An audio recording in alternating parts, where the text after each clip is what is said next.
A single drop of blood blossoms on white cotton. Lillian's fingers pause, the needle hovering above her embroidery. She watches as the crimson stain spreads, transforming her careful stitches into something wild and unpredictable. She's pricked her finger a dozen times before, but today the sight transfixes her. Through the frost-laced window, Montana's winter light casts long blue shadows across the schoolroom floor. Her students have gone home hours ago, yet she remains reluctant to return to a cabin filled with silence. She presses the wound to her lips, tasting metal and mortality. The doctor gave her until spring, perhaps summer, if she's fortunate. Not that it matters.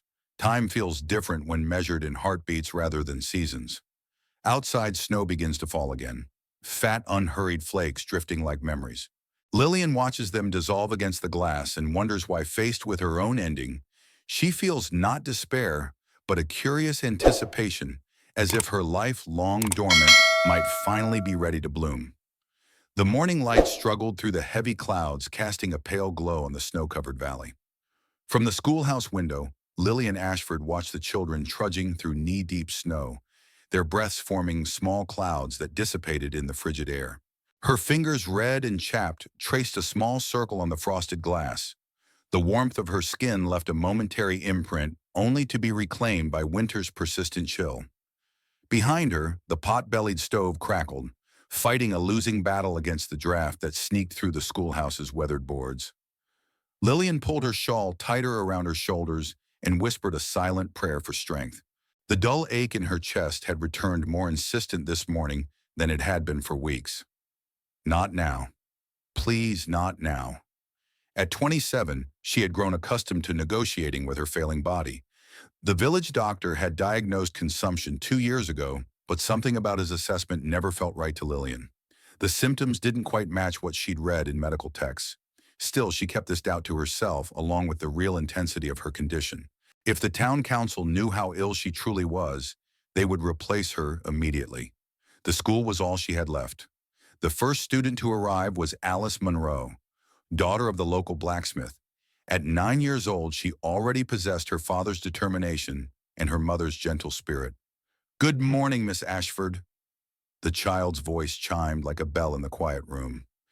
"Pa says more snow's coming. A real blizzard, he thinks." Lillian smiled, tucking away her worries. "Then we'll just have to learn enough today to last us through it, won't we?" One by one, the children arrived, 17 in total, ranging from 6 to 14 years of age. Among them were the Turner twins, whose father worked at the sawmill, young James Hawkins, son of the town's only lawyer, and in the back row, separated slightly from the others, sat Elena Diaz and Ming Chen. Their parents worked on the railroad and at the newly established trading post, respectively. Their presence in the classroom had raised eyebrows in Evergreen Valley, but Lillian had insisted. Education, she believed, was not a privilege to be doled out based on birthplace or family name. This principle had cost her dearly in social standing.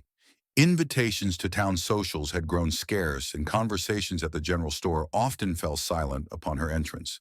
The whispers followed her like shadows. "Peculiar woman, that Miss Ashford. Ever since Jonathan passed, she's not been right. Teaching those foreigners alongside our children. What would her poor husband think?" Lillian knew exactly what Jonathan would think. He had been the one who taught her that courage often meant standing alone. The memory of him, his warm laugh, the crinkles around his eyes when he smiled, still visited her in dreams. 3 years had passed since the hunting accident, yet some mornings she still reached for him across the empty sheets. By midday, the promised storm clouds had gathered ominously on the horizon. Lillian dismissed the children early, watching from the doorway as they scattered toward home like leaves before the wind. All except Ming Chen, who lingered, his dark eyes serious beyond his 8 years. "Miss Ashford, you forgot your medicine?" He held out a small wrapped package. "My father sent this. He says it will help with the boy tapped his chest delicately. Lillian accepted the package with a mixture of gratitude and unease. Ming's father, a practitioner of Eastern medicine, had noticed her condition weeks ago. Though initially reluctant, she had accepted his remedies. They brought temporary relief when the conventional medicines failed. "Thank you, Ming. Please tell your father I'm grateful." The boy nodded solemnly. He says you should not be alone when the snow comes." Before she could respond, a voice called from the road. "Ming, come here, boy." A man on horseback approached his imposing figure, silhouetted against the gray sky. Lillian recognized him immediately. Alexander Morgan, owner of the largest cattle ranch in the territory. His presence in town was rare enough to be noteworthy. Ming scurried off without another word, giving the mounted figure a wide berth. Morgan guided his horse to the schoolhouse steps. Up close, his features were striking. A strong jawline partially hidden beneath a neatly trimmed beard, eyes the color of stormy skies. Grief had etched permanent lines around his mouth, aging him beyond his 35 years. Miss Ashford. He removed his hat, revealing dark hair threaded with silver at the temples. I believe we've not formally met. Alexander Morgan. Mr. Morgan. Oh, Twetton. Lillian's voice remained steady, though her heart quickened in a way that had nothing to do with her illness. What brings you to our humble schoolhouse? He dismounted with the fluid grace of a man who had spent a lifetime in the saddle. I've come to speak with you about a matter of some importance. May I come inside? The request was unexpected. Alexander Morgan's reputation preceded him.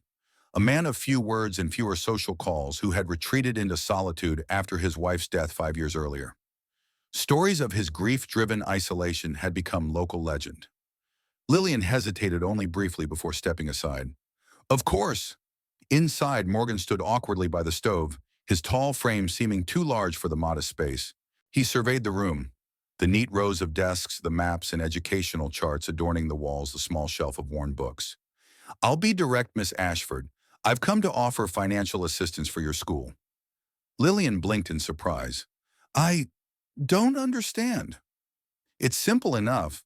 I wish to donate funds for repairs, new books, perhaps even in addition to accommodate more students. His eyes met hers directly. I understand you've been teaching children of the railroad workers and immigrants. I approve. The statement hung in the air between them, a curious admission from a man known to speak to barely anyone, let alone express approval. That's unexpectedly generous, Mr. Morgan. May I ask why? A shadow crossed his face. Education matters, Miss Ashford. My late wife believed that very strongly. Lillian sensed there was more to the story, but Morgan's expression discouraged further inquiry. Instead, she moved toward her desk, intending to retrieve paper to discuss specifics, when the familiar tightness gripped her chest. The room tilted suddenly. She clutched the edge of a student desk, knocking over an inkwell. Black liquid spread across the wood like spilled midnight. Miss Ashford? Morgan's voice seemed to come from a great distance. Lillian tried to respond, but the words dissolved into a violent cough. She pressed her handkerchief to her mouth, feeling the warm wetness of blood seeping through the fabric. Not now. Not in front of someone. Please. Her prayer went unanswered as darkness edged her vision. The last thing she remembered was the sensation of falling and strong arms catching her before she hit the floor. Lillian awoke to unfamiliar surroundings. A fire crackled in a small hearth, casting dancing shadows on log walls. She lay in a narrow bed, a patchwork quilt tucked around her. For a disorienting moment, she wondered if she had died after all, until the pain in her chest reminded her otherwise. You're awake. The voice came from a corner of the room. Alexander Morgan rose from a chair, setting aside a book. You've been unconscious for nearly an hour. And the memory flooded back. The schoolhouse, the proposal of donation, her collapse. Embarrassment washed over her. I should go. This is highly inappropriate. You're in no condition to go anywhere. His tone brooked no argument. The storm has started and you need rest. As if to emphasize his point, wind howled outside, rattling the windows.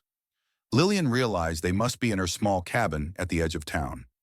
Morgan had apparently brought her home and stayed. You shouldn't be here, she insisted weakly. People will talk. A humorless smile touched his lips. Let them. Neither of us seems particularly concerned with the town's good opinion. He moved to the hearth, stirring the fire with an iron poker. The flames illuminated his profile, proud and unyielding. How long have you been ill, Miss Ashford? That's not your concern. It became my concern when you collapsed in my arms. He turned to face her. I've seen consumption before. My ranch hand's wife died of it last winter. Lillian looked away. The doctor says it's in the early stages. The doctor is either incompetent or you're lying to me. Morgan's directness was startling. This room tells a different story. For the first time, Lillian saw her home through a stranger's eyes. The neat but threadbare furnishings, the carefully organized medicines on the side table, the stack of blankets near the bed for the nights when chills racked her body. Evidence of a woman fighting a losing battle. "Why did you really come to the school today, Mr. Morgan?" she asked, changing the subject. He was silent for so long that she thought he might not answer. "Your husband was Jonathan Ashford." The question caught her off guard. "Yes. He died in a hunting accident 3 years ago."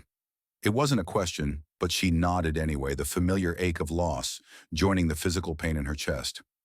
Morgan moved to the window, his back to her. "Jonathan Ashford saved my life once." The revelation hung in the air like smoke. Lillian pushed herself up against the pillows, ignoring the protest from her weakened body. "I don't understand. 6 years ago, there was a forest fire at the north end of the valley. I was trapped. Your husband led a rescue party." His words were measured as if each one cost him something. "I never had the chance to repay that debt." Lillian's mind raced. Jonathan had never mentioned saving Alexander Morgan. He'd spoken of the fire, yes, but not this. "He never told me." "He wouldn't have. He wasn't a man who tallied his good deeds." Morgan turned back to her, his expression unreadable. "But I keep accounts of my debts, Miss Ashford. I owe your husband my life, and now I find his widow teaching in a crumbling schoolhouse while battling illness alone." Understanding dawned slowly. "You came out of obligation." "I came because it's what decent men do." There was an edge to his voice now. "I have a proposition for you."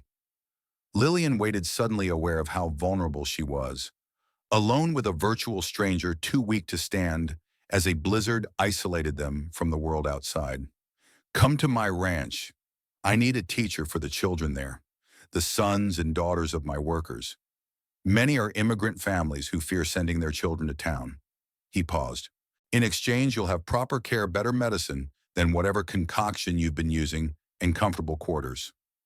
The offer was so unexpected that Lillian nearly laughed. "You want me to leave my position, my home, to teach at your ranch? Out of some misplaced sense of debt to my dead husband?" "I want you to live, Miss Ashford." The simplicity of his statement silenced her. "You're killing yourself in this place." Boom. "And what happens when the town finds a replacement teacher when I'm no longer needed here? By then, you'll either be well enough to return or—" He didn't finish the thought. Lillian turned away, unwilling to let him see the tears that threatened. "I don't need your charity, Mr. Morgan." "It isn't charity. It's an exchange of services." His voice softened slightly. "Think about it. You don't need to decide tonight." A particularly violent gust of wind shook the cabin. Morgan moved toward the door. "I'll bring in more firewood before I go." "You're leaving in this storm?" "I know these mountains better than most, Miss Ashford. I'll be fine." He reached for his coat. "There's food in your pantry, enough for a few days. I took the liberty of bringing supplies when I brought you home." The thought of him rummaging through her meager kitchen while she lay unconscious should have bothered her, but instead she felt an odd sense of relief that someone had seen, truly seen, the precariousness of her situation. After Morgan left, Lillian lay in the quiet cabin, listening to the storm rage outside. Her thoughts circled back to Jonathan. Why had he never mentioned saving Alexander Morgan's life? It would have been a story worth telling.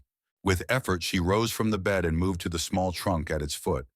Inside, beneath folded linens and mementos, lay Jonathan's journal, a leather-bound book she'd not had the heart to read after his death. Perhaps now it was time. Hours passed as Lillian sat by the fire, turning pages filled with her husband's bold handwriting. Most entries were mundane. Notes about hunting expeditions, observations about weather patterns, occasional philosophical musings. Nothing about Alexander Morgan or a forest fire rescue, until she reached an entry dated July 18, 1879. "Fire jumped the ridge today. Gathered men to help contain it. Found AM trapped in a burning cabin. Unconscious. Managed to get him out before the roof collapsed. He was delirious, talking about someone named Catherine being inside.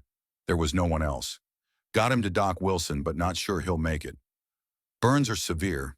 The next entry dated 3 days later AM. "Recovering at doctor's. Fever broke. He asked about Catherine again. Wilson says it's his sister. Died in a fire back east when they were children. Tragedy seems to follow some men like a shadow. Lillian's hands trembled. This was the rescue Morgan had mentioned, but there was more to the story than he'd acknowledged. What else wasn't he telling her? She continued reading, finding occasional mentions of Morgan in subsequent entries. Jonathan had apparently visited him during his recovery, though the entries suggested the conversations were one-sided affairs with Morgan, largely unresponsive. The final mention came 6 months later, ran into Morgan in town. He's recovered physically, but something in him has changed. Thanked me formally like settling a business transaction. Refused my invitation to dinner. Rebecca's death has hollowed him out. I recognized the look, saw it in my own mirror after I returned from the war. Some wounds don't show on the skin. Lillian closed the journal, her mind spinning with questions. Morgan had presented his visit as repaying a debt to Jonathan, but the journal painted a more complex picture. The man had been carrying guilt and grief long before his wife's death, perhaps even before the fire. As the night deepened and the storm showed no sign of abating, Lillian made her decision. She would accept Morgan's offer not because she needed saving, but because there were secrets buried beneath the snow of his isolated ranch. Secrets somehow connected to her husband, and perhaps in uncovering them, she might find a way to make peace with her own approaching end. The storm lasted 3 days, blanketing Evergreen Valley in a silence so profound, it seemed the world itself had paused to catch its breath. On the 4th morning, Lillian awoke to sunshine streaming through her window and the sound of horses outside. Alexander Morgan stood at her door, his tall figure casting a long shadow across the fresh snow. Behind him waited a sled padded with furs and blankets.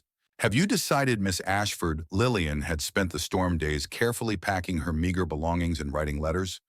One to the school board explaining her leave of absence, another to Ming's father thanking him for his kindness, and a third to her sister in Boston who believed Lillian's life in Montana to be far more romantic and prosperous than it truly was. "I have conditions, Mr. Morgan." A flicker of surprise crossed his face, quickly replaced by caution. "I'm listening." "However, first I will continue teaching the town children who wish to make the journey to your ranch. Second, I will accept medical care, but retain the right to refuse treatments I deem excessive. Third, this arrangement ends in spring, at which point I will reassess my position." She paused, studying him. "And finally, I want honesty between us. No more half-truths about your connection to my husband." Morgan's expression hardened almost imperceptibly. "You've been reading his journals. He was my husband. His words are mine to read." A tense silence stretched between them. Finally, Morgan gave a curt nod. "Agreed to all conditions, though I doubt many town children will make the journey to the ranch. You might be surprised what people will do for education, Mr. Morgan." For the first time, a genuine smile touched his lips, transforming his stern features. "Indeed, Miss Ashford. Indeed." The journey to Morgan Ranch took nearly 2 hours, winding through snow-covered hills and valleys. Lillian sat wrapped in blankets, watching the landscape change from scattered homesteads to pristine wilderness. Morgan drove in silence, occasionally glancing at her as if to assess her condition. "It's beautiful," she said, finally breaking the quiet. Catherine thought so too. The words seemed to slip out before he could stop them. Lillian turned to him. "Catherine, your sister." Morgan's hands tightened on the reins. Jonathan's journal was quite thorough. "Not thorough enough. Who was she to you, really?" He kept his eyes on the trail ahead. "My twin sister. We were 10 when our home caught fire. I survived. She didn't." The simple tragedy of it hung in the air between them. Lillian didn't press further, understanding that some wounds remain raw no matter how much time passed. As they crested a hill, the ranch came into view. A sprawling main house built of sturdy logs, surrounded by outbuildings, corrals, and bunkhouses. Smoke rose from several chimneys, and figures moved about the yard, clearing paths through the snow. "It's larger than I expected," Lillian admitted. "My father started with nothing, built it all over 40 years. There was no pride in Morgan's voice, only statement of fact. "The east wing was added after Rebecca died?" Lillian asked gently. His jaw tightened. "Yes." As they approached, Lillian noticed something unexpected.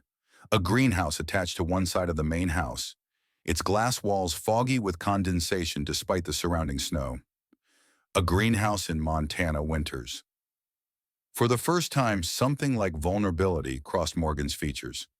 Rebecca loved roses, said if we could grow them through Montana winters, we could survive anything. Uh-huh. The irony of the statement wasn't lost on either of them. The sled came to a stop before the main house. Almost immediately, a woman emerged from the front door, petite with graying hair pulled into a severe bun, her features distinctly Asian. Miss Ashford, this is Mrs. Chen. She oversees the household. Lillian blinked in surprise. Chen, any relation to Ming? His grandmother. The woman said, her English clear but accented. Welcome to Morgan Ranch, Miss Ashford. We have prepared your room. Come in from cold now. As Morgan helped her from the sled, Lillian felt a momentary dizziness. She swayed slightly and his arm immediately went around her waist, steadying her. I'm fine, she insisted, though the world continued to tilt alarmingly. You're exhausted, he countered. Before she could protest further, he had lifted her into his arms. Mrs. Chen, show us to Miss Ashford's quarters. The indignity of being carried like a child was overwhelming, but Lillian lacked the strength to fight. As they entered the house, she caught glimpses of spacious rooms, fine furnishings, and walls lined with books. This was no rough cattle baron's dwelling, but a home built with care and culture. Mrs. Chen led them down a hallway to a room that overlooked the snow-covered gardens and hills beyond. A fire already burned in the hearth, and the bed was turned down invitingly. This was Rebecca's study, Morgan said quietly as he set Lillian down on the edge of the bed. I thought you might appreciate the books and the view. The room was indeed lined with bookshelves filled with volumes on botany, literature, and history. A writing desk sat beneath the window, and watercolor paintings of wildflowers adorned the walls. It was a room designed for a woman of intelligence and sensitivity. It's lovely. Lillian managed, though exhaustion was rapidly claiming her. Thank you. Rest now, Mrs. Chen said firmly. I bring tea soon. Good for chest. The two left her alone, closing the door softly behind them. Lillian sank onto the pillows, her body finally surrendering to fatigue. As sleep claimed her, her last conscious thought was of Jonathan's journal entry, "Some wounds don't show on the skin." She wondered what invisible wounds Alexander Morgan carried beneath his stoic exterior, and why fate had entangled her final months with his mysterious past. Lillian awoke to afternoon light and the presence of a child in her room. A girl of about 8 sat in a chair by the window, drawing in a small notebook. She had dark hair pulled into braids and was dressed in a simple blue dress with a white pinafore. For a moment, Lillian thought she might still be dreaming. Hello! The child looked up, startled. Her eyes were a striking gray blue. Familiar somehow. She didn't speak but gave a small nod of acknowledgement. What's your name? Lillian asked, pushing herself up against the pillows. The girl made no response but lifted her drawing to show Lillian. It was a simple sketch of a woman sleeping. Lillian herself. That's very good. You're quite talented. A tap at the door interrupted them. Mrs. Chen entered, carrying a tray with a teapot and cups. Ah, Hannah, you should not disturb Miss Ashford. Her tone was gentle but firm. The girl and Hannah closed her notebook and slipped from the room without a sound, pausing only briefly at the door to look back at Lillian with solemn eyes.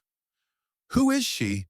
Lillian asked as Mrs. Chen poured a steaming cup of fragrant tea. Mr. Morgan's ward. She does not speak, not since she came here 2 years ago. She's mute. Mrs. Chen shook her head. Not born so. Doctor says her mind closed her mouth after what she saw. Drink tea now. We talk later. Lillian accepted the cup, breathing in the unfamiliar herbal scent. What exactly is in this? Old remedy, better than white doctor medicine. Mrs. Chen's expression softened slightly. My grandson says you were kind to him. Not all teachers allow Chinese children in school. Education shouldn't have borders, Lillian replied simply. Mrs. Chen studied her for a moment. Perhaps you belong here after all. She moved toward the door. Rest today. Tomorrow meet children. 6 from ranch workers, plus Hannah if she wishes. After the woman left, Lillian sipped the tea, finding its bitter taste strangely soothing. Her gaze drifted to the bookshelves, curiosity drawing her attention to the volumes that had once belonged to Rebecca Morgan. With effort, she rose and moved to examine them. Most were standard texts, but on one shelf she found a row of leather-bound journals similar to Jonathan's, Rebecca's diaries. Lillian hesitated, her hand hovering over them. Reading Jonathan's journal was one thing. He had been her husband. But Rebecca's private thoughts felt forbidden territory. Still, something compelled her. She selected the most recent volume dated 5 years earlier and returned to bed with it. Inside the front cover was an inscription to my beloved Rebecca on our 10th anniversary. May these pages hold your dreams and discoveries. Forever yours, Alexander. The elegant handwriting bore little resemblance to the stern man who had brought her here. Lillian turned the pages slowly, feeling like an intruder, but unable to stop. The early entries documented Rebecca's greenhouse experiments, her interactions with ranch workers' families, her hopes for children of her own. Her voice emerged clearly, intelligent, compassionate, occasionally wry in her observations. Lillian found herself warming to this woman she would never meet. Then midway through the journal, the tone changed. Dr. Wilson confirmed today what I've suspected for weeks. My heart is failing. A congenital defect, he says, worsened by the altitude and climate. He recommends returning east for treatment, but what would be the point to die among strangers instead of in the place I love? I haven't told Alexander yet. He has already lost so much. How do I tell him he will lose me too? Lillian's breath caught. Heart failure, not consumption, was what plagued Rebecca in her final months. The similarity to Lillian's own condition was uncanny. She read on, following Rebecca's journey from diagnosis to gradual decline, struck by the woman's determination to fill her remaining time with meaning. She had established a small school for the ranch workers' children, planted her beloved roses, and kept her suffering largely to herself. The final entry was dated just days before her death. Alexander knows the truth now. I can no longer hide it. He rages against fate, against God, against the doctors who can do nothing. I recognize in his despair the same darkness that claimed him after Catherine's death. I fear what will become of him when I am gone. Perhaps Hannah will be his salvation, as she has been mine these past months. The child speaks to me now, though only when we are alone among the roses. She calls me Flower Lady and asks when her mama will return from heaven. What can I say except that heaven keeps those it claims Alexander must never know she's spoken to me? He would see it as betrayal that she gave me words and not him, despite all he's done for her. My final wish that he find peace, that he forgive himself for Catherine, for the fire, for choices made in youth and desperation. That he understand my love was never despite his past, but because I saw in him the capacity to rise above it. The roses will bloom again come spring, though I will not see them. Lillian closed the journal, her mind reeling. What past did Alexander need to forgive himself for? What connection did Catherine's death have to Hannah's presence at the ranch? And why had Morgan really brought Lillian here? Was it truly to repay a debt to Jonathan, or was there something more complex at work? As the sun set beyond the mountains, casting long shadows across the snow, Lillian made a decision. She would teach these children, including the silent Hannah. She would regain her strength as much as possible in whatever time she had left, and she would uncover the truth that lay buried beneath this ranch, a truth that somehow connected her husband, Alexander Morgan, the mute child, and a long-ago fire that had claimed a little girl named Catherine. Outside her window, the wind picked up, sending snow swirling against the glass like pale ghosts dancing in the gathering darkness. In the greenhouse visible from her room, red roses bloomed impossibly against the winter landscape, vivid as fresh blood against the white snow. Red snow roses, Lillian thought, beautiful and impossible like second chances. She didn't realize she had spoken aloud until a voice responded from the doorway. They're called winter fire. Alexander Morgan stood there, his tall frame silhouetted against the hallway light. Rebecca created the hybrid herself. Botanists said roses couldn't survive Montana winters. She proved them wrong. He entered the room, his gaze falling on the journal in her lap. Something flickered in his eyes. Anger, perhaps, or resignation. I see you've been acquainting yourself with my late wife. Lillian didn't flinch from his gaze. She had the same heart condition as I do. Yes. Is that why you brought me here, because I remind you of her? Morgan moved to the window, looking out at the greenhouse. No, Miss Ashford, I brought you here because you remind me of no one. That in itself is remarkable. He turned back to her, his expression inscrutable. Dinner will be served in an hour. Join us if you feel strong enough. He nodded toward the journal. And Lillian, if you insist on reading our ghosts, prepare yourself. Not all secrets should be disturbed. With that cryptic warning, he left, closing the door softly behind him. Lillian stared after him, a chill running through her that had nothing to do with her illness. What had she stumbled into? And was it too late to turn back? Lillian's first week at Morgan Ranch unfolded like a book, whose pages revealed themselves reluctantly. The main house, initially imposing, gradually disclosed its secrets. Corridors that led to unused rooms, staircases that creaked with memories, and windows that framed the vast Montana wilderness like paintings of another world. Her strength returned slowly under Mrs. Chen's care. The older woman's herbal remedies, combined with proper rest and nourishment, eased the tightness in Lillian's chest. For the first time in months, she could take a deep breath without pain splintering through her ribs. The schoolroom Alexander had promised turned out to be a converted storage building near the main house. A spacious single-room structure with large windows that captured the winter light. When Lillian first entered, she found it already furnished with desks, a blackboard, and shelves of books that seemed suspiciously new. Rebecca had plans for a proper school, Alexander explained when she questioned him. These materials have been sitting in crates for years. The children arrived on the second day, 8 in total, including Hannah. They were a diverse group: the Mendoza twins, whose father managed the cattle, a quiet Swedish boy named Lars, 2 girls from the Cook's family, a blacksmith's son, and a solemn-faced boy who introduced himself as Thomas Chen, Mrs. Chen's great-nephew. Hannah sat apart from the others, clutching her drawing book like a shield. When Lillian attempted to include her in the morning introductions, the girl's eyes widened in something like panic, and she retreated further into herself. "Give her time," Mrs. Chen advised later. "She watches first, always watches." Indeed, throughout that first week, Lillian often felt Hannah's intense gaze following her movements. The child never spoke, communicating through nods, gestures, or occasionally her drawings. Yet Lillian sensed an intelligence behind those gray-blue eyes, and something else, a wariness that seemed beyond her years. Alexander Morgan remained an enigma. He appeared briefly each morning to inquire after Lillian's health and the school's progress, but otherwise kept his distance. Their interactions were formal, almost ceremonial in their politeness.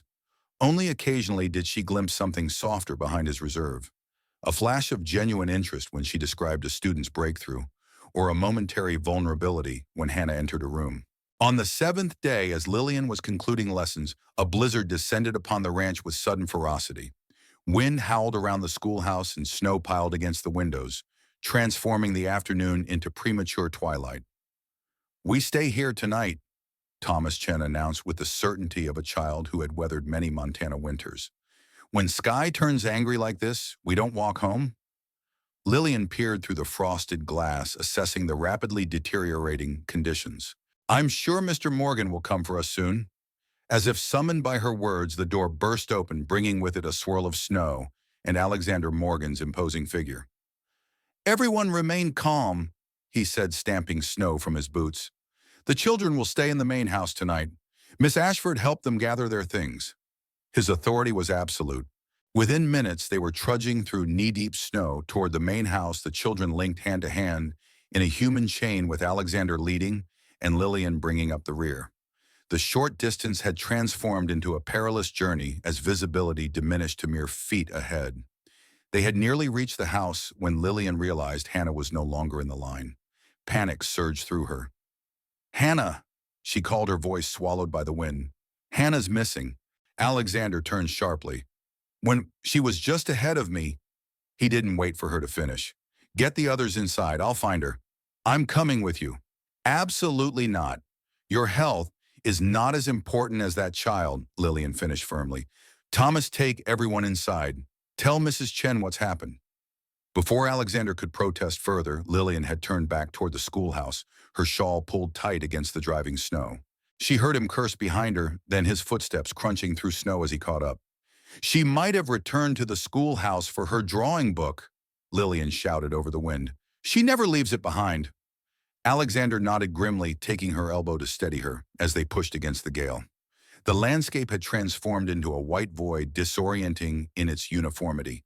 Only Alexander's sure sense of direction kept them moving toward the schoolhouse, rather than into the open fields beyond. They found the building empty, Hannah's drawing book still on her desk. Alexander's expression darkened with genuine fear. "The greenhouse," he said suddenly. She goes there sometimes. Thinks I don't know. They battled their way back toward the main house and around to the attached greenhouse. Snow had accumulated on the glass roof, dimming the interior. But as they drew closer, Lillian could make out a small figure huddled among the roses. Alexander reached the door first, wrenching it open. Hannah. The girl looked up, tears streaming down her face. In her hands, she clutched a single red rose, its stem snapped. I broke it, she whispered. I didn't mean to. The sound of her voice, small and frightened, froze them both. Alexander stared at his ward as if she were an apparition. You spoke. Hannah's eyes widened in fear, her hand flying to cover her mouth as if to recapture the escaped words. Lillian stepped forward, slowly kneeling, despite the protest from her weakened body. It's all right, Hannah. The rose can be put in water. It will still be beautiful. The girl shook her head vehemently, looking not at Lillian, but at Alexander. It was for her. For her birthday. Inoanim, Alexander's face drained of color. For who, Hannah? But the girl had retreated back into silence, her eyes now fixed on the ground, shoulders trembling. Lillian intervened, removing her shawl and wrapping it around the child. Let's get her inside first. Questions can wait. Alexander hesitated, clearly wanting to press further, but nodded stiffly. He lifted Hannah into his arms with practiced ease, and they made their way to the main house where Mrs. Chen awaited with steaming towels and hot tea.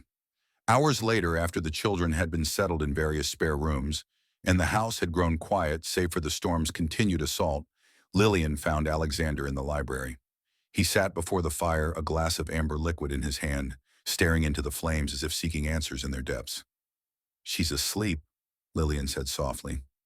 He didn't look up. She spoke. Yes. Wicked, according to every doctor who's examined her. That shouldn't be possible. They said the trauma had rendered her permanently mute. Lillian moved closer, taking the chair opposite his. The mind is more resilient than doctors sometimes believe, especially a child's mind. She said it was for her birthday. Alexander finally looked at Lillian, his eyes haunted. Rebecca's birthday is tomorrow. Was tomorrow. He corrected himself with the careful precision of a man navigating a wound that never fully healed. Hannah remembers that? Apparently. Lillian hesitated, then asked the question that had been troubling her since she'd read Rebecca's journal. Who is Hannah to you, Alexander? Really? He took a long swallow of his drink before answering. Not my blood, if that's what you're asking.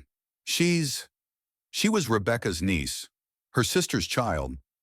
That explains the resemblance. She has Rebecca's eyes, or what I imagine were Rebecca's eyes from the portraits in the hallway. Alexander nodded, his expression distant. Hannah was visiting when Rebecca died. She witnessed it. The revelation hung in the space between them. Lillian recalled the journal entry, Alexander must never know she's spoken to me. He would see it as betrayal that she gave me words and not him, despite all he's done for her. And that's when she stopped speaking. Yes. His hand tightened around the glass. One moment she was a normal chattering child. The next, silence, as if her voice died with Rebecca. Lillian considered her next words carefully. In Rebecca's journal, she mentioned that Hannah spoke to her, only to her and only among the roses. Alexander's head snapped up, eyes flashing with something between anger and pain. You had no right to read those journals. Perhaps not, but I did. Lillian held his gaze steadily. Rebecca seemed to think you would feel betrayed if you knew Hannah had spoken to her, but not to you. He stood abruptly, moving to the window where ice crystals formed intricate patterns on the glass. I had no business bringing you here. You asked too many questions, see too much. What did Rebecca mean when she wrote about you needing to forgive yourself, for Catherine, for the fire, for choices made in youth and desperation? His back stiffened. Enough, Miss Ashford. My husband pulled you from a burning cabin 6 years ago, delirious and calling for Catherine, a sister who had died years before in another fire. Now you're raising a traumatized, mute child who's suddenly spoken for the first time in 2 years. Lillian rose from her chair, drawing whatever strength she could muster. These are not coincidences, Mr. Morgan. These are patterns. He turned slowly, his expression carved from stone. Some patterns are better left unexamined. Not when they hold children prisoner in silence. For a long moment, they stared at each other across the room. Lillian swaying slightly with fatigue, but resolute Alexander rigid with resistance. Finally, he spoke, each word measured and heavy. The night Catherine died, I was supposed to be watching her. I was 12, she was 10. Our parents were at a neighbor's farm. I wanted to go fishing with friends. Left her alone with a kerosene lamp. His voice grew distant. By the time I returned, the house was engulfed. I could hear her screaming. Lillian's hand flew to her mouth. Oh, Alexander. I tried to reach her. Nearly died in the attempt. He pushed up his sleeve, revealing a network of old burn scars across his forearm. A neighbor pulled me out. Catherine wasn't so fortunate. You were a child yourself, Lillian said softly. It was an accident. An accident born of selfishness. His voice was flat. I survived, built a life, met Rebecca, thought I'd finally outrun my ghosts. A bitter smile crossed his lips. But fire has a way of finding me.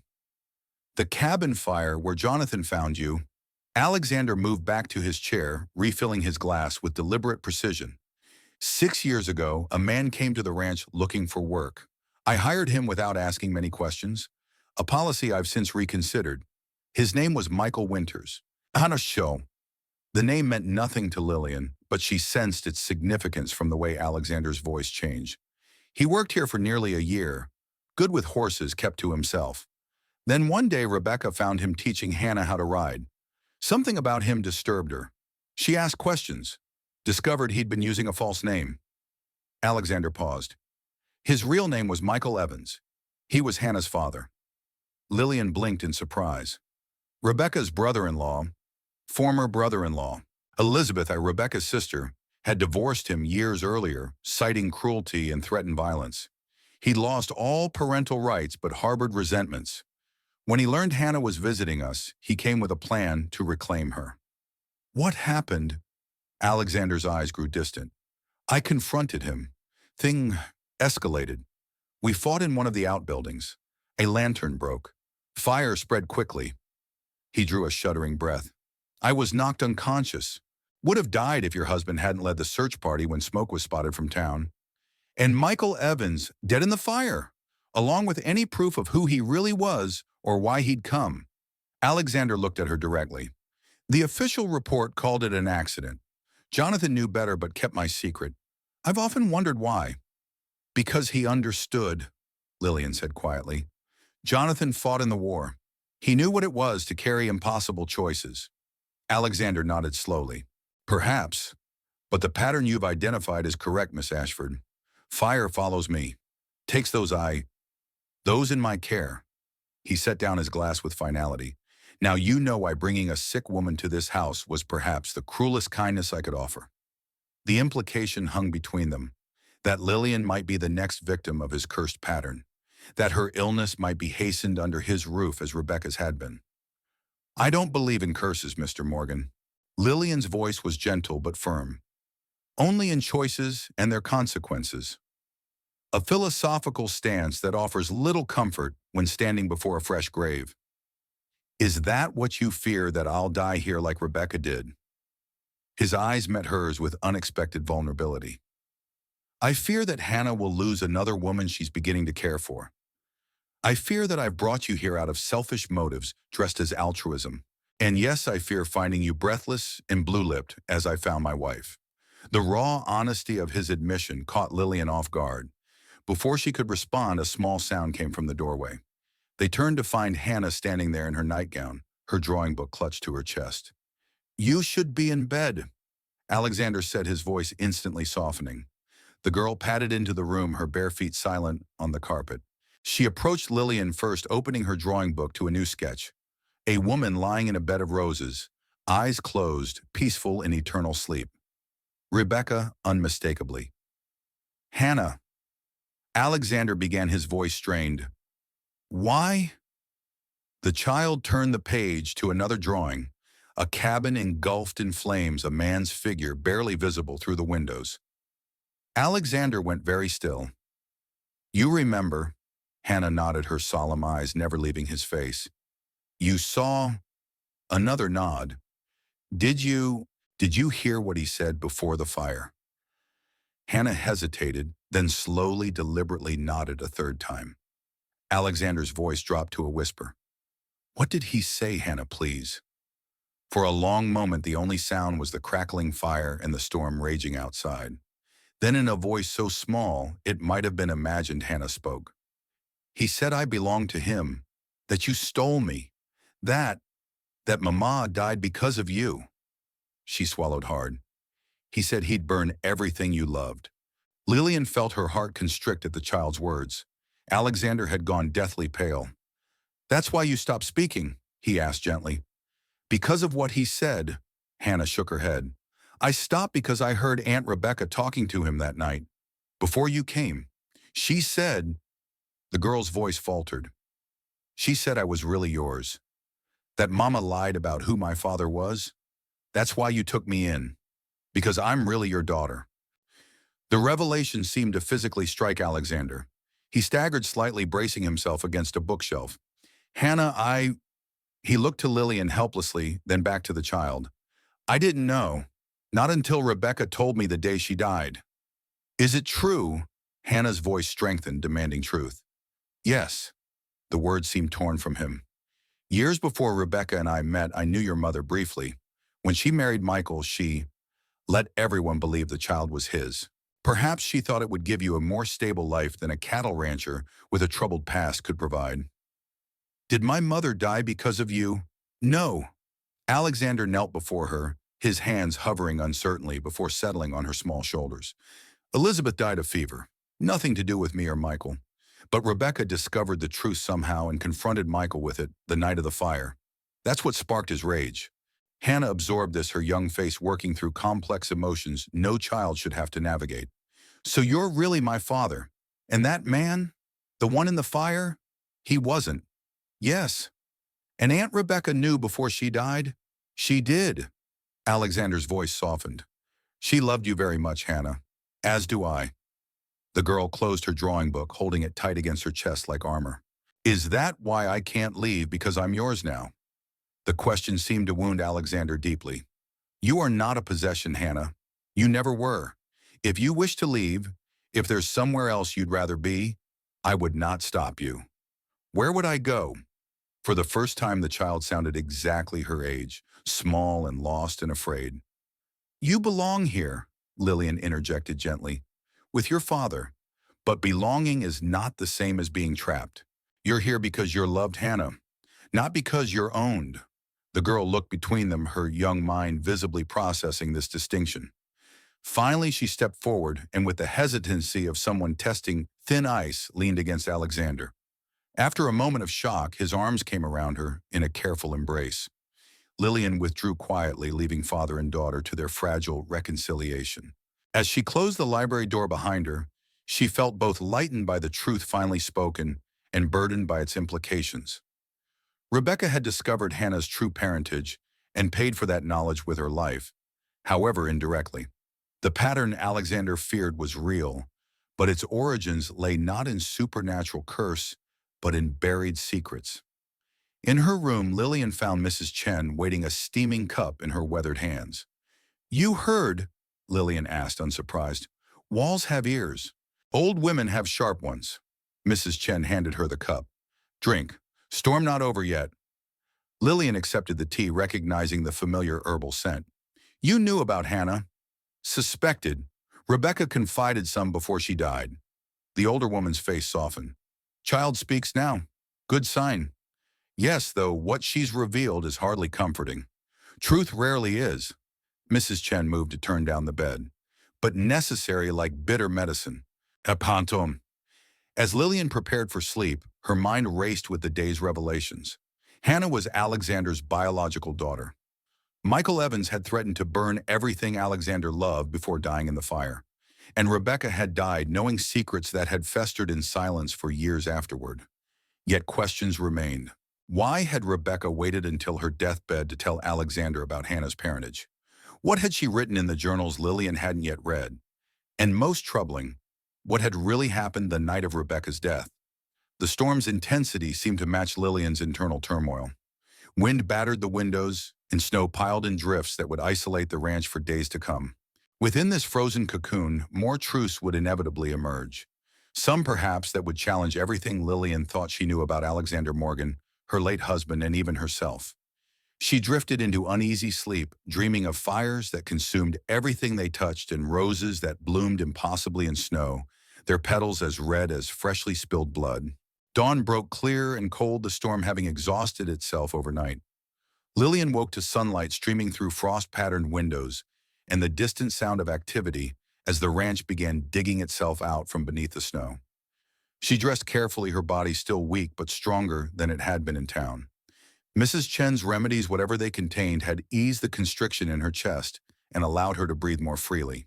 For the first time in months, Lillian dared to imagine a future extending beyond the next season. When she entered the dining room, she found Hannah already seated methodically, spreading jam on toast. The girl looked up, offering a small but unmistakable smile. "Good morning," Hannah said, her voice slightly stronger than it had been the night before. "Good morning." Lillian returned the smile, taking the seat beside her. "Did you sleep well?" Hannah nodded, then returned her attention to her breakfast. Alexander was conspicuously absent, as was Mrs. Chen. "Mr. Morgan rode out at first light," explained the cook, setting a plate before Lillian. "Checking fences and cattle after the storm." Mrs. Chen went to the greenhouse. Lillian thanked her, then turned back to Hannah. "Would you like to help me in the schoolroom today? The other children won't be able to make it through the snow." "Sure." The girl considered this, then nodded again. "I can show you my drawings." "I'd like that very much." After breakfast, they bundled up against the cold and made their way to the schoolhouse. The previously short walk had transformed into an expedition through snow that reached Hannah's waist in places. By the time they arrived, Lillian's lungs burned from exertion and cold, but she ignored the discomfort, determined not to alarm the child. Inside, Hannah moved immediately to her desk, retrieving her drawing book from the cubby beneath it. She had apparently left a second book at school, identical to the one she'd clutched in the library the previous night. "I have two," she explained, seeing Lillian's confusion. "One for home and one for school, so I always have one." "That's very practical." Hannah opened the book, turning pages slowly to show Lillian her work. Most were typical childish drawings: horses, flowers, birds, rendered with unusual skill for an 8-year-old. But as they progressed deeper into the book, the images grew more complex and disturbing. A woman lying in a bed, her face peaceful but unmistakably lifeless. A man standing in a doorway, his features blurred but menacing. A cabin with flames erupting from its windows. And most troubling, a girl huddled in a corner, as two adults argued, one pointing accusingly at the other. "Is this what you saw?" Lillian asked gently. "The night your aunt died." Hannah nodded, her finger tracing the outline of the arguing figures. "He came to her room. I was hiding because I wasn't supposed to be up so late. They didn't know I was there." "Who came to her room?" "The man who said he was my father, Michael." Hannah turned the page to another drawing. The same scene, but now the man's hand was raised as if to strike. "He was angry, said she had no right to tell Mr. Morgan, I mean my father, about me." Lillian's heart raced. "What happened then?" "Aunt Rebecca told him to leave. Said she'd already written everything down in case something happened to her." Hannah's voice became very small. "That's when he hit her. She fell, her breathing got strange. She called for help, but he covered her mouth." Horror washed over Lillian. "Hannah, are you saying Michael hurt your aunt, that he might have caused her death?"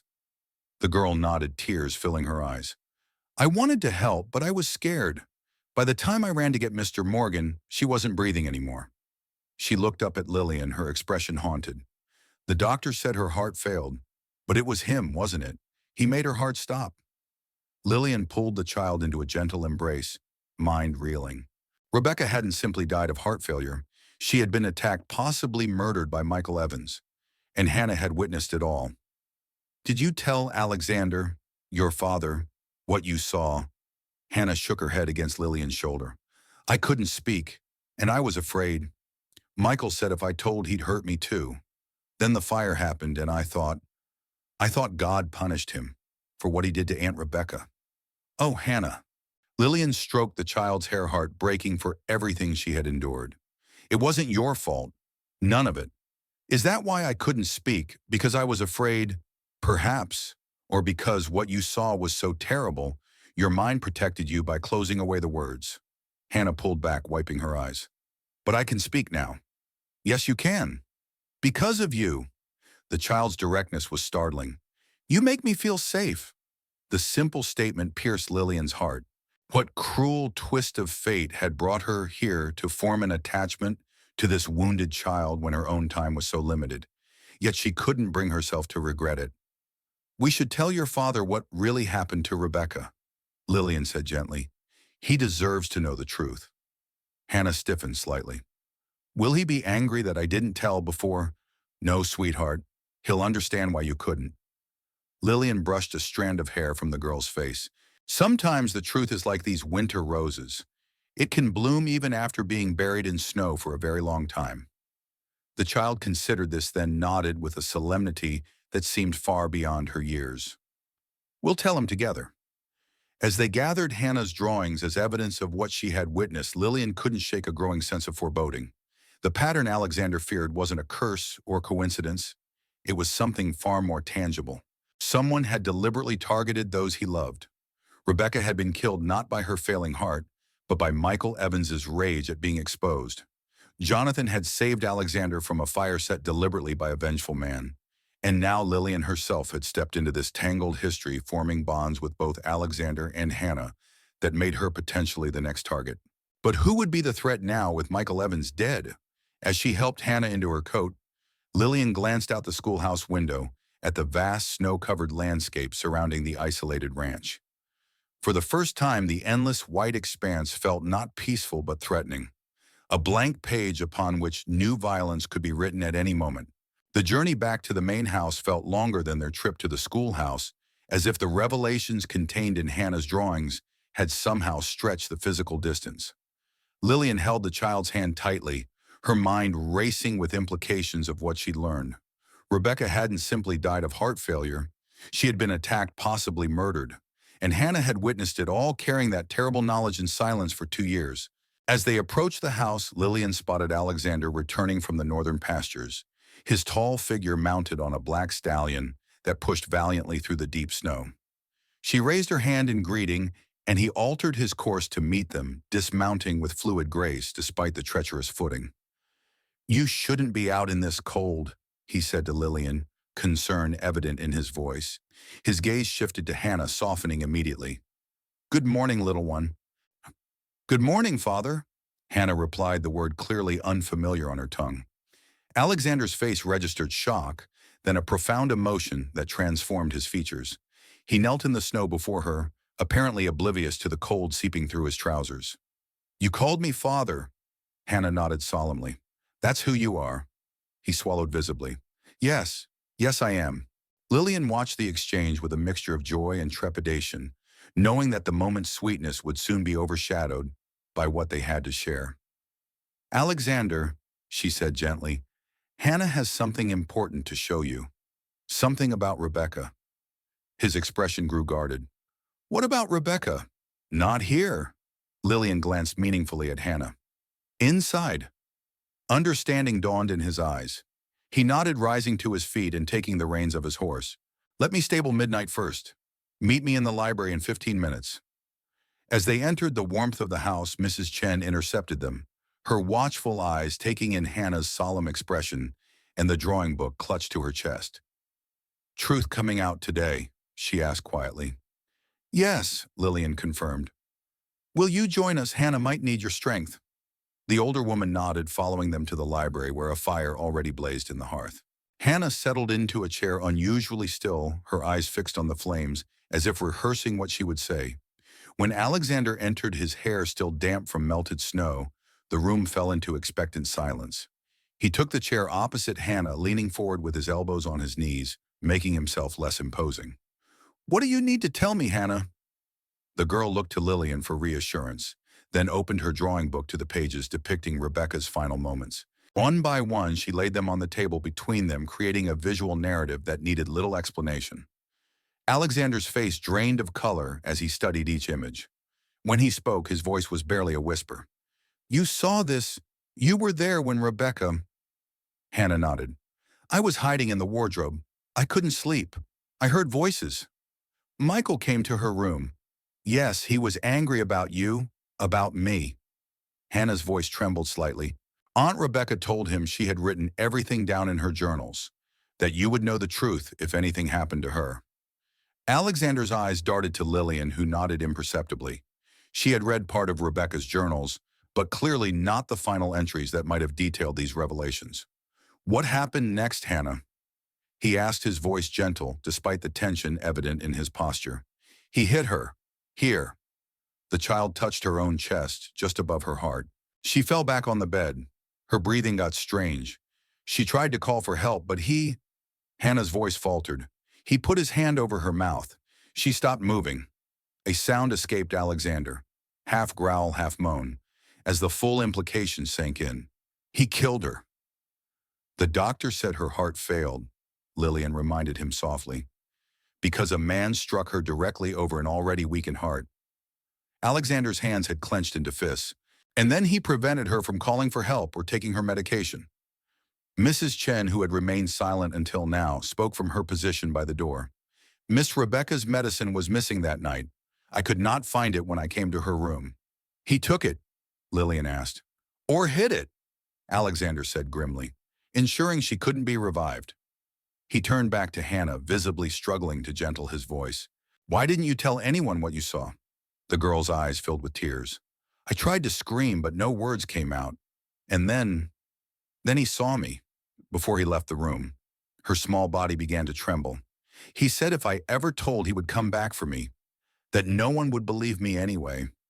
Alexander moved to kneel beside her chair, tentatively placing his hand over hers. I would have believed you, Hannah. I will always believe you. I know that now, she whispered, but I was scared.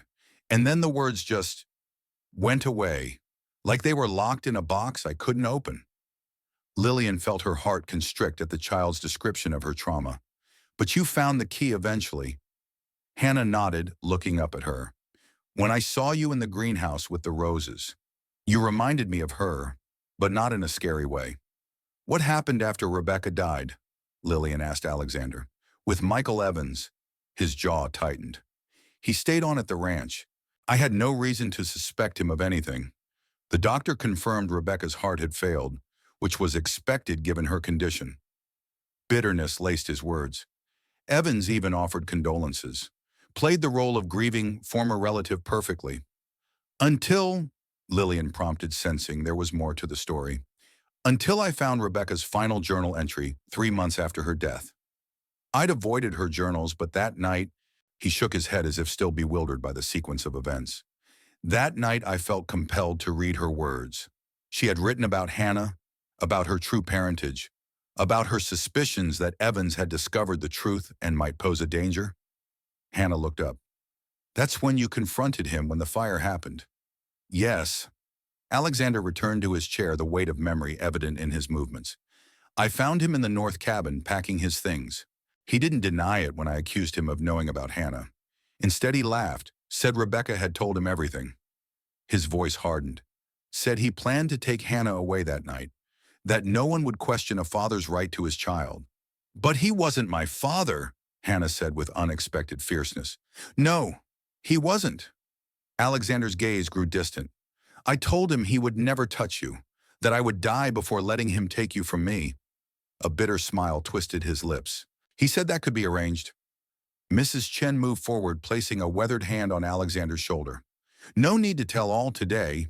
Child knows enough. But Hannah shook her head firmly. I want to hear. I need to know what happened. Alexander looked to Lillian, who nodded encouragingly. The truth, however painful, was preferable to the shadows that had haunted this house for too long. We fought, he continued reluctantly. He had a knife. I managed to disarm him, but in the struggle a lantern was knocked over. The cabin was old, the wood dry. The fire spread immediately. He touched his temple where a faint scar was visible beneath his hairline. Evans struck me with something. A piece of furniture, perhaps. I was unconscious when your husband's search party arrived, Lillian. Jonathan pulled you out, she said softly. But Evans died in the fire. At least that's what we believed. Alexander's expression darkened. His body was found in the ruins, badly burned, but identifiable by the ring he wore, a distinctive piece with a red stone that had belonged to Hannah's mother. A chill ran through Lillian that had nothing to do with her illness. You said believed. Past tense. Alexander met her gaze directly. 3 days ago, while you were still regaining your strength, one of my ranch hands found something disturbing in the north field. A red rose deliberately placed on a fence post. The same fence post where Rebecca used to leave flowers for me when we were courting.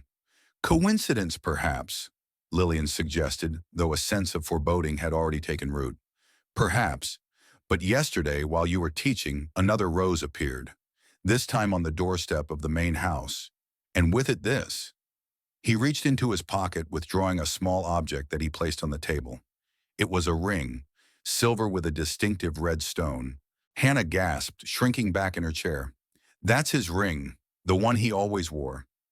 Yes, Alexander's voice was grim. The same ring that supposedly identified his body in the fire. Then whose body was found in the cabin? Lillian asked, though she already suspected the answer. I believe it was Thomas Wheeler, a banker from town who had been pressuring me over a loan. He had visited the ranch that day, and his horse was found wandering near the property after the fire. Everyone assumed he'd left before the fire started. But if Evans is alive, Lillian began, then he's been watching, waiting. Alexander finished the thought. And now he's letting us know he's returned. The revelation hung in the air, transforming the sanctuary of the ranch into something more tenuous, more vulnerable. Lillian found herself reflexively moving closer to Hannah, as if her weakened body could offer any protection against such a threat. We should alert the authorities, she said. Alexander shook his head. The sheriff is 2 days' ride in good weather. With these snow conditions, it could be a week or more before help arrived. And what evidence do we have? A ring that supposedly burned with Evans, and the testimony of a child who hasn't spoken in 2 years. My word as well, Mrs. Chen interjected firmly. I saw a man watching house from Ridge yesterday. Thought it was ranch hand at first, but way he stood, she shook her head. Not right. Alexander stood abruptly. We need to secure the house, board up the unused entrances, inventory weapons, establish watches. And Hannah, Lillian asked, concern for the child overriding all else. She stays with one of us at all times. His expression softened as he looked at his daughter. I won't let him near you, Hannah. I promise. The girl nodded solemnly, though fear shimmered in her eyes. What does he want? Revenge, Alexander answered simply. I have what he believes should be his. You, this ranch of future. And Rebecca took what he believed was his right. His identity as your father, Lillian added softly. Men like Evans define themselves by possession. Being exposed as neither your father nor your rightful guardian undermined his very sense of self. Alexander nodded grimly, which makes him all the more dangerous. As the day progressed, the ranch transformed from home to fortress. Men were called in from the field's entrances, secured weapons distributed. Lillian found herself assigned to Hannah's care, while Alexander organized the defense, a task that filled her with both pride and terror. Her weakened body made her a poor protector, yet her fierce determination to keep the child safe burned with unexpected strength. Night fell early, as it did in Montana. Winters casting the ranch into darkness, relieved only by carefully placed lanterns. Few enough to avoid creating easy targets, many enough to eliminate hiding places for an intruder.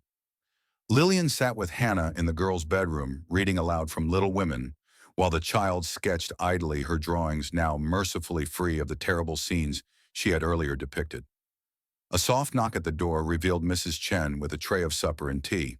Eat, she instructed, setting it down. Need strength. Lillian thanked her, suddenly aware of the hollow ache of hunger she'd been ignoring. Any sign of him? The older woman shook her head. Nothing yet, but he will come. Patient man, that one. Waits for a moment of weakness. After she left, Lillian helped Hannah prepare for bed, though they both knew sleep would be elusive. The child crawled beneath the covers but showed no sign of closing her eyes. Her gaze fixed on the window where snow had begun falling again. Gentle flakes that seemed obscenely peaceful, given the circumstances. Will you stay with me? Hannah asked, her voice small. Of course. Lillian settled in a chair beside the bed, ignoring the protest from her tired body. I'll be right here all night. Hannah's hand snaked out from beneath the covers, finding Lillian's. If you were well, would you stay here at the ranch, I mean? With us? The question pierced Lillian's heart. She had avoided thinking too far ahead, knowing her condition made long-term plans foolish. Yet in the weeks at the ranch, surrounded by care and purpose, she had begun to hope, to imagine a future beyond the next changing of seasons. I would like that very much, she answered honestly. But my health? Mrs. Chen says you're getting better. Hannah's eyes were earnest in the lamplight. She says her medicine is working. Lillian smiled gently. Mrs. Chen is very kind, and her remedies have helped, it's true. She squeezed the child's hand. Let's focus on getting through tonight. Shall we? Tomorrow will take care of itself. Eventually, Hannah drifted into restless sleep, though her hand remained clasped in Lillian's. Hours passed in silence, broken only by the occasional creak of the house settling and the soft footsteps of men patrolling the corridors. Near midnight, the door opened silently to admit Alexander. He moved to the bed, gazing down at his sleeping daughter with an expression of such tenderness that Lillian felt herself an intruder for witnessing it. Any sign? She whispered. He shook his head, moving to the window to peer out at the snowy darkness. Nothing. The men are getting tired. We can't maintain this level of vigilance indefinitely. Perhaps he won't come. He'll come. Alexander's certainty was chilling. He's too consumed by hatred to walk away now. Lillian studied his profile in the dim light. The strong jaw now tight with tension, the eyes that had seen too much loss shadowed with fatigue. You should rest, Alexander. You're no good to Hannah, exhausted. He turned to her with a faint smile. Physician, heal thyself. You look ready to collapse. I'm fine. Liar! But there was warmth in the accusation. He moved to stand behind her chair, his hands coming to rest lightly on her shoulders. Go to bed, Lillian. I'll stay with Hannah. The gentle pressure of his fingers on her tired muscles was almost her undoing. How long had it been since anyone had touched her with such care? Since Jonathan's death, she had existed in a kind of physical isolation, managing her failing body alone, accepting no help or comfort. I promised her I'd stay, she protested weakly. She'll understand. Before she could argue further, a sound from outside caught their attention. The soft crunch of snow beneath careful footsteps. Alexander moved swiftly to extinguish the lamp, plunging the room into darkness, broken only by the faint moonlight reflecting off the snow outside. Get Hannah under the bed, he whispered. Don't come out until I return. He slipped from the room before Lillian could protest. With heart pounding, she gently shook Hannah awake. We need to hide, sweetheart, she whispered, helping the sleepy child from the bed. Quickly now, under the bed, not a sound. Hannah obeyed without question, crawling into the narrow space with Lillian following awkwardly behind her adult frame, barely fitting in the confined space. They lay side by side, holding hands in the darkness, listening to the ominous silence of the house. Minutes stretched like hours. Then came the sounds. Distant at first, then closer. A shout. Something breaking. Footsteps running. Hannah whimpered softly and Lillian pulled her closer, covering the child's mouth gently with her hand. Shh. It's all right. Your father will protect us.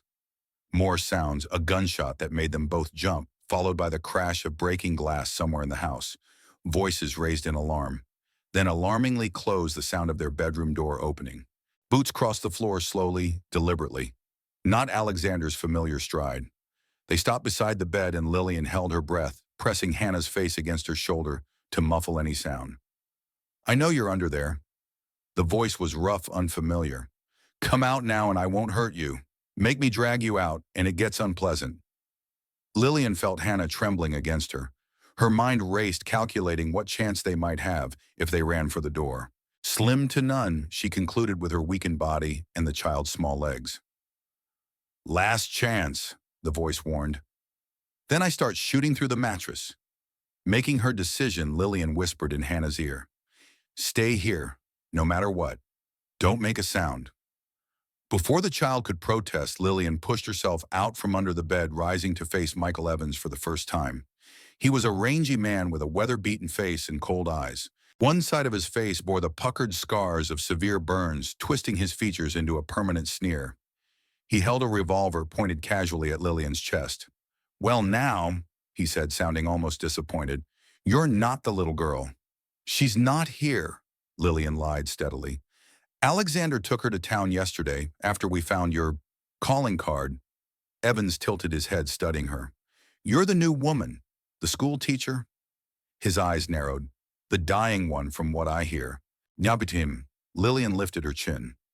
Reports of my imminent death have been greatly exaggerated. A bark of laughter escaped him. Spirited. I can see why Morgan replaced Rebecca so quickly. He always did prefer women with fire. The crude double meaning wasn't lost on Lillian, but she kept her expression neutral. What do you want, Mr. Evans? Justice. He spat the word like a curse. Morgan stole my life, my child, my future. Hannah was never yours, Lillian said quietly. Biologically or legally. Anger flashed across his scarred face. She was mine for 8 years. I raised her while Morgan was building his empire, betting his pretty wife. He took a step closer, the gun still trained on Lillian. Then Rebecca had to start asking questions, digging into the past. She discovered the truth. She invented a lie. His voice rose dangerously. Turned my own wife against me with her stories about a dalliance with Morgan. As if Elizabeth would ever have looked twice at that brooding, self-righteous bastard. Understanding dawned on Lillian. You don't believe Hannah is Alexander's daughter? Of course she isn't. It's a convenient fiction Rebecca created to steal my child after Elizabeth died. Evans's breathing had quickened, his face flushed with rage. She couldn't have children of her own, so she took mine. Atronim. The delusion was so complete, so at odds with everything Lillian had learned, that for a moment she was speechless. This man had constructed an entire alternative narrative in which he was the victim rather than the aggressor. You killed Rebecca, she said finally, her voice steady despite her racing heart. Hannah saw you. Something shifted in Evans' eyes. A flicker of uncertainty quickly hardened into resolve. The woman was dying anyway. I merely expedited the inevitable, as I'll do for you if you don't tell me where Hannah is. I told you she's not here. You're lying. He gestured with the gun. Check the wardrobe. That's where she hid last time. As Evans turned slightly toward the wardrobe, Lillian's gaze caught on a movement at the window behind him, a shadow passing across the moonlit glass. Alexander. He must have circled around the house using the fresh snow to mask his approach. She needed to keep Evans distracted. Why come back now after all this time? He smiled, the expression grotesque on his burned face. I needed to be sure Morgan believed me dead. Needed time to plan. He moved toward the wardrobe, keeping the gun trained on Lillian. The banker's ring was a stroke of luck. Found it while going through his pockets after I killed him. Figured it would fool Morgan into thinking I died in that fire. You've been watching the ranch all this time. Off and on, harder in winter. Evans yanked open the wardrobe doors with his free hand, cursing when he found it empty. Where is she? I told you. Enough. He strode back to Lillian, pressing the gun against her temple. One last time. Where is Hannah? Before she could answer, the window shattered inward. Alexander Morgan launched himself through the broken glass, tackling Evans to the ground. The gun discharged with a deafening roar, the bullet splintering the bedpost inches from where Lillian stood.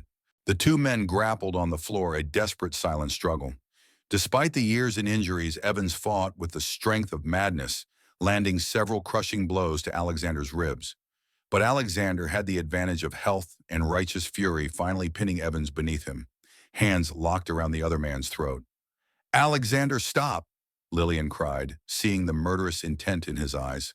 Hannah is watching?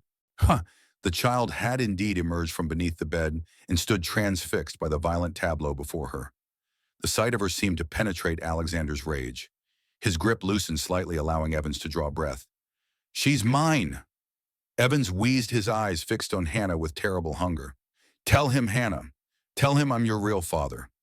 Hannah took a step back, fear widening her eyes. But then something remarkable happened. A transformation came over her small face, fear giving way to a clarity beyond her years. You are not my father, she said firmly. You never were. Not in any way that matters. Evans's face contorted with rage. You ungrateful little... That's enough! Alexander cut him off, pulling the man roughly to his feet, just as ranch hands burst into the room, alerted by the gunshot. Take him to the storage cellar. Guard him until morning. Then we ride for the sheriff's, snow be damned. As Evans was dragged away still spewing threats and accusations, Hannah ran to Alexander, who knelt to receive her in a fierce embrace, despite the blood seeping from cuts caused by the broken window. "Are you hurt?" he asked urgently, checking her small form for injuries. "No." She looked up at Lillian. "Are you the gun? Sukun missed me entirely." Lillian assured her, though in truth the exertion and terror of the past minutes had left her lightheaded and struggling for breath. Alexander rose, still holding Hannah's hand. "We need to secure the house, make sure Evans was alone." He looked to Lillian with concern. "You should sit down. You're pale as the snow." She meant to protest to assure him she was fine, but the room chose that moment to tilt alarmingly. She swayed, darkness edging her vision. The last thing she remembered was Alexander lunging toward her as her knees buckled and consciousness slipped away. Lillian floated in a gray twilight between waking and dreams. Voices drifted to her from a great distance. Mrs. Chen's calm instructions, Alexander's deeper tones tight with worry, Hannah's small voice asking repeatedly if Lillian would wake up. Occasionally she surfaced enough to feel a cool cloth on her forehead, to swallow medicine pressed to her lips, to hear snatches of conversation that made little sense in her fevered state. "Heart is failing." "Yes, sir." Sent for the doctor from Helena. "Might not last the week." Time lost meaning. Day blended into night and back again. In her more lucid moments, Lillian recognized that her illness had progressed suddenly and dramatically, perhaps triggered by the stress of Evan's attack. The ache in her chest had become a constant crushing pressure that made each breath a conscious effort. She dreamed of Jonathan standing in their small cabin with snow falling outside the window. He looked as he had before the hunting accident, strong and vital, with laughter crinkling the corners of his eyes. "Not yet, Lily," he said, using the pet name he'd given her when they first married. "It's not time."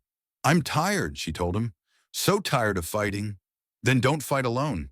He smiled, fading like mist in sunlight. "Open your eyes, Lily." When she did, she found not Jonathan but Alexander, sitting beside her bed, his head bowed in what appeared to be prayer. Daylight streamed through the window, suggesting she had been unconscious for some time. "Alexander." Her voice was barely a whisper, but his head jerked up immediately. "Lillian." The relief in his voice was palpable. "You're awake. How long?" "3 days." He took her hand gently, as if afraid it might shatter in his grasp. "We thought, I feared." "I'm not dead yet," she managed a weak smile. "Though I gather it was a near thing?" He nodded gravely. "Dr. Hoffman arrived yesterday from Helena. He says your heart condition is similar to Rebecca's, though not identical. There's a procedure, experimental but promising, that might help." Lillian absorbed this, too weary to feel either hope or skepticism. "Where is Hannah?" "With Mrs. Chen in the greenhouse. She's been remarkable. So strong." His voice softened. "She's been reading to you, talking to you. She says you can hear even when you're sleeping." "She's right. I did hear." "Ifrit." Lillian's gaze drifted to the window where fresh snow was falling. "And Evans. On his way to face justice. The sheriff took him 2 days ago." Alexander's expression hardened briefly. "He'll hang for Rebecca's murder and Wheeler's. He confessed everything, apparently hoping for leniency." Lillian nodded, relieved that at least that threat had been removed. "The procedure, what does it entail? Surgery in Helena?" Alexander hesitated. "It's risky, Lillian, but without it." "I'll die anyway," she finished for him. "Like Rebecca." "Yes." She considered this, finding herself strangely calm in the face of such stark choices. "And if it succeeds, then you might have years ahead instead of months, a future." He tightened his grip on her hand. "With us, if you wish it." The implication hung in the air between them. Not quite a proposal, but something moving in that direction. A possibility neither of them had dared acknowledge directly until now. "Alexander," she began, uncertain how to respond. "You don't need to answer now," he said quickly. "Just consider it while you recover." The door opened before she could reply, admitting Hannah, who let out a cry of delight upon seeing Lillian awake. The child hurried to the bedside, her face alight with joy.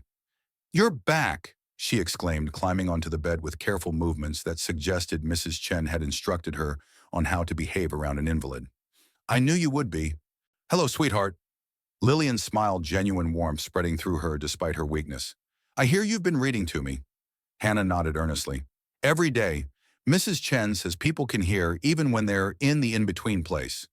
The in-between place, between here and heaven, the child explained matter-of-factly. She says sometimes people need a reason to come back. Lillian's eyes met Alexander's over Hannah's head, finding an echo of the child's sentiment in his expression. Well, I certainly had good reasons, she said softly. In the days that followed, Lillian's strength returned gradually. Dr. Hoffman, a progressive physician from Helena, visited daily, adjusting her medications and monitoring her condition. The surgery he proposed was indeed experimental, a procedure developed in Europe to repair certain types of heart defects that had previously been considered fatal. It's not without risk, he explained during one examination, but you're young, otherwise healthy, and have a fighting spirit. Better odds than many I've seen. Son on 'em. The decision when it came felt less like a choice and more like an acceptance of the path that had been unfolding since the day Alexander Morgan appeared at her schoolhouse door. Lillian would go to Helena, undergo the surgery, and, God willing, return to the ranch to build a future she had almost stopped believing she could have. The morning of her departure dawned clear and cold, the sun casting long blue shadows across the snow-covered landscape. Alexander had arranged for a special sled, with a covered compartment padded with blankets and hot bricks to keep Lillian warm during the journey to Helena. Hannah stood by the sled, uncharacteristically solemn, in a new blue coat. She held a small wooden box in her mittened hands. "This is for you," she said, presenting it to Lillian, "for while you're away." Inside, nestled on a bed of cotton, lay a perfect red rose, one of Rebecca's winter blooms from the greenhouse. "Mrs. Chen helped me preserve it," Hannah explained. "She says it will stay like this for months if kept dry." Lillian felt tears spring to her eyes. "It's beautiful, Hannah. Thank you." "It's to remind you to come back," the child said seriously, "like the roses that come back every winter. I promise I'll do my very best." Lillian embraced her, gently breathing in the clean scent of her hair. "You'll take care of your father while I'm gone." Hannah nodded against her shoulder. "And Mrs. Chen will take care of both of us." The older woman standing nearby made a sound that might have been a laugh. "Those two more trouble than all ranch hands combined." Alexander, who had been overseeing the final preparations for the journey, approached with an oddly hesitant expression. "It's time." Lillian nodded, allowing him to help her into the sled. To her surprise, he climbed in beside her, rather than taking the driver's seat. "Thomas will drive," he explained, settling a fur lap robe over them both. "I'll ride with you to Helena.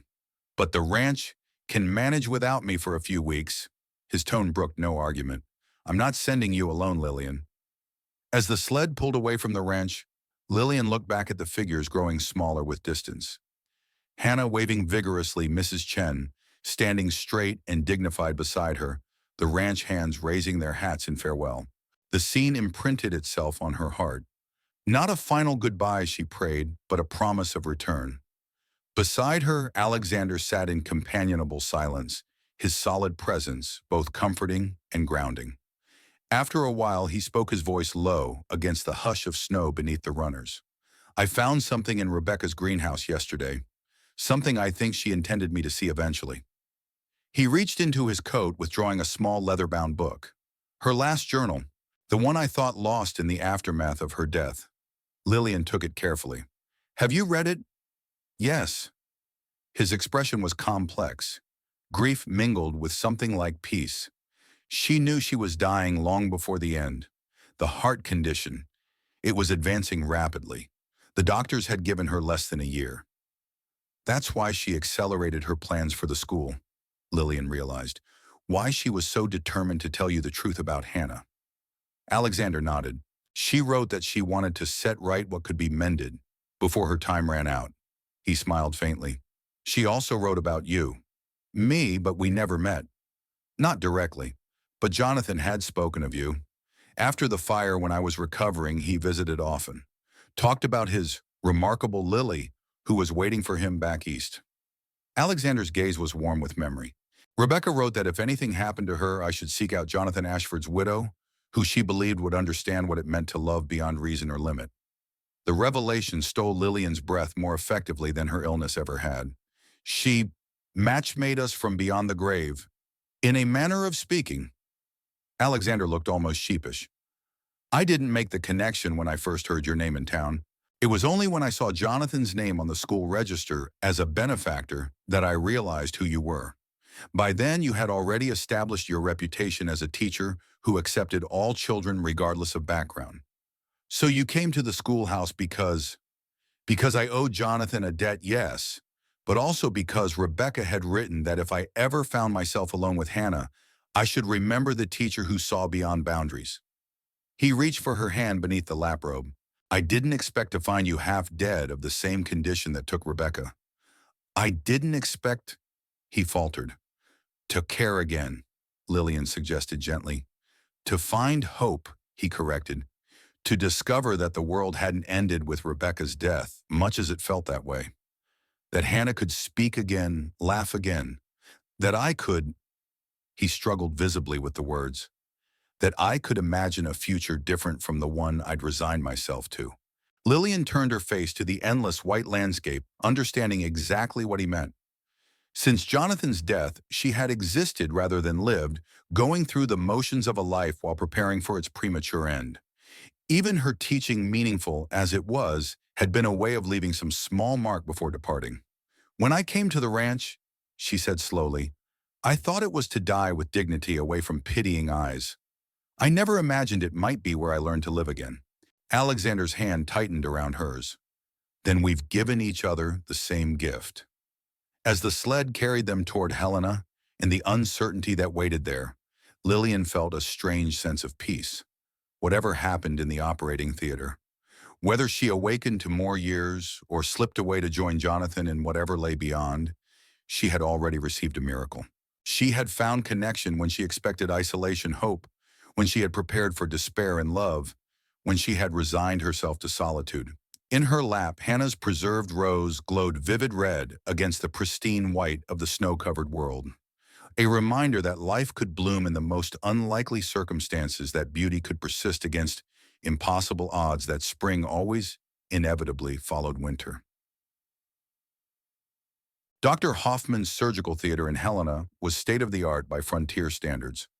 A clean, well-lit room with equipment imported from Europe and a team of assistants trained in the latest techniques. Still, as Lillian was prepared for surgery, terror threatened to overwhelm her carefully maintained composure. I'll be right outside, Alexander promised, holding her hand until the last possible moment. Hannah's rose will be waiting when you wake up. She nodded, unable to speak past the tightness in her throat. As the ether mass descended, she fixed her eyes on Alexander's face, wanting it to be the last thing she saw just in case. The operation lasted 6 hours, a marathon by surgical standards.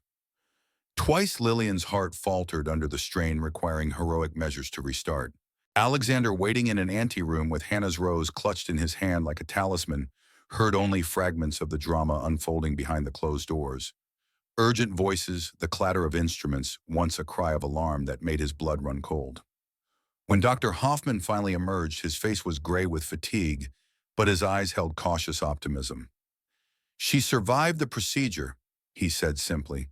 The next 24 hours will tell us if the repair will hold. Those hours stretched into an eternity as Alexander maintained his vigil beside Lillian's bed in the recovery room. She lay unnaturally still, her skin the translucent white of fine porcelain, her breathing shallow but steady. Outside, snow began to fall again, muffling the sounds of the city to a distant hush. In the deepest part of night, when even the nurses had retreated to their station down the hall, Lillian's eyes fluttered open. For a moment she seemed disoriented, her gaze roaming the unfamiliar room before settling on Alexander. You're still here, she whispered, her voice barely audible. Always. He leaned forward, taking her hand in his. How do you feel? She considered this as if performing an internal inventory. Strange, like something broken has been rearranged. Dr. Hoffman says the procedure went well, but we won't know for certain until you're stronger. Lillian nodded slightly, her eyes already drifting closed again. The rose, Alexander placed Hannah's preserved bloom where she could see it. Right here, waiting for you just as we are. A smile touched her lips as she slipped back into healing sleep. Red snow roses, she murmured. Impossible and beautiful. Spring came early to Montana that year, as if nature herself were conspiring to welcome Lillian home. The snow retreated from the valley floor, revealing patches of tender green where wildflowers would soon bloom. The creek behind the ranch house ran high with meltwater, its voice a constant, joyful murmur beneath the daily activities of ranch life. In the 3 months since her surgery, Lillian had healed with a swiftness that Dr. Hoffman called remarkable, even miraculous. Kemanainoan. The repair to her heart had succeeded beyond his most optimistic expectations, giving her a prognosis not of months, but of decades.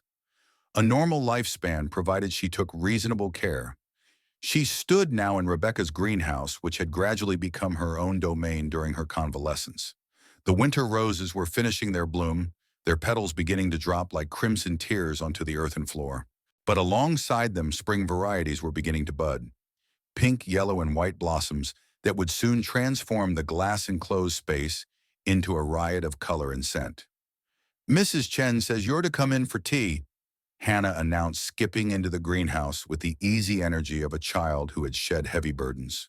In the months since Evans's capture and Lillian's return, she had blossomed almost as dramatically as the roses, speaking with increasing confidence and laughing with unself-conscious joy.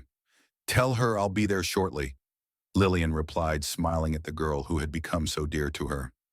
I just need to finish pruning this section. Hannah nodded, but instead of leaving, she moved closer to watch Lillian work. Father says the school building will be finished by next month, just in time for summer classes. The new schoolhouse being constructed near the main ranch house was Alexander's wedding gift to Lillian, a purpose-built facility large enough to accommodate not only the ranch children, but any from the surrounding homesteads who wished to attend.